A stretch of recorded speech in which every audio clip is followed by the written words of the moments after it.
Hello and welcome to Daily Salar Digital. Let's look at the updates that made the headlines today.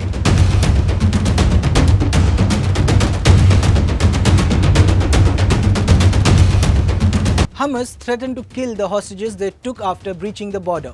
The war has resulted in at least 1,600 deaths. Israel claims to have found 1,500 Hamas bodies near the border.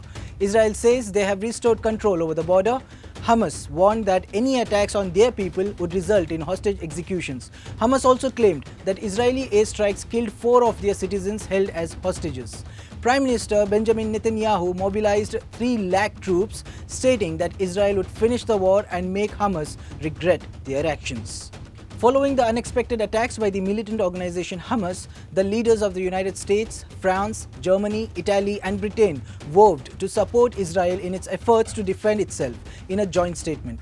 The statement also expressed unequivocal condemnation of Hamas for its heinous terrorist acts. The leaders added that while they support equal justice and freedom of Israelis and Palestinians alike and acknowledge the legitimate aspirations of the Palestinian people, Hamas does not speak for those aspirations and offers the Palestinian people nothing but more terror and bloodshed. The Enforcement Directorate on Tuesday carried out searches at the residences of Amanatullah Khan, an AAP MLA representing the Okhla constituency in the Delhi Assembly. These searches are part of the ongoing investigation into alleged money laundering.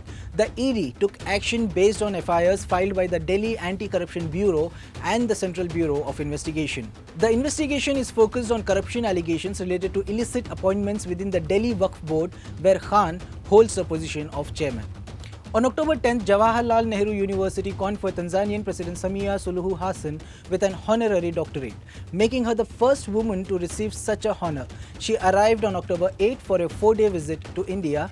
The honorary degree was given to Hassan, the country's first female president, in recognition of her crucial contribution to advancing economic diplomacy, fostering stronger India-Tanzania ties, and achieving success in multilateralism and regional integration. Bengaluru experienced heavy rain resulting in severe waterlogging and traffic congestion on October 10th morning. The heavy rain in Karnataka is likely to fuel further debates and discussions on the Kaveri River water sharing. Some districts faced rainfall deficits, while others had normal or heavy rainfall. Coastal and south interior Karnataka can expect more rain, while the north interior will have dry weather for the next 2 days. A 10-year-old Pritam Nayak, a resident of Konanakunte, Bengaluru, tragically passed away after allegedly receiving improper medical care at Rajanandini Hospital. The boy had initially visited the hospital for a fever and received an injection. However, upon returning home, he experienced pain and swelling at the injection site. Despite a subsequent visit to the same hospital where he was given tonic and medicine, his condition worsened and he ultimately lost his life. Pranjali Awasthi, a 16-year-old Indian prodigy, has created a buzz in the tech world with her AI startup, Delve AI. At the Miami Tech Week event, she revealed that she founded the company in January 2022 and secured around $450,000, that is rupees 3.7 crore Indian rupees in funding. With a team of 10 professionals, Delve AI already has an estimated valuation of $12 million, that is rupees 100 crore. Awasthi's father and the accelerator program played key roles in inspiring and supporting her entrepreneurial journey.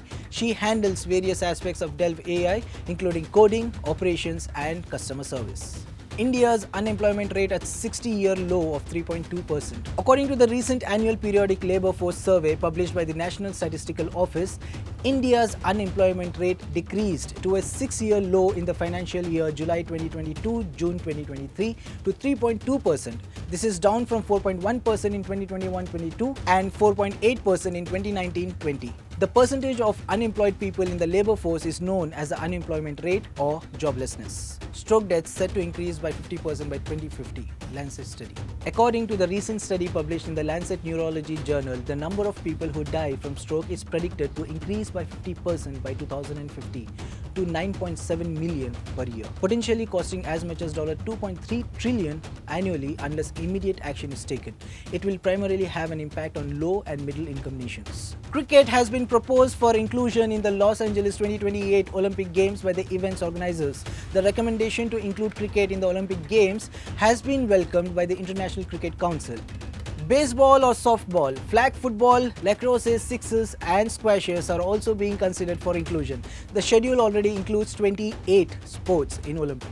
Well, these were the major updates for today. For latest news and updates, subscribe to Daily Salar Digital.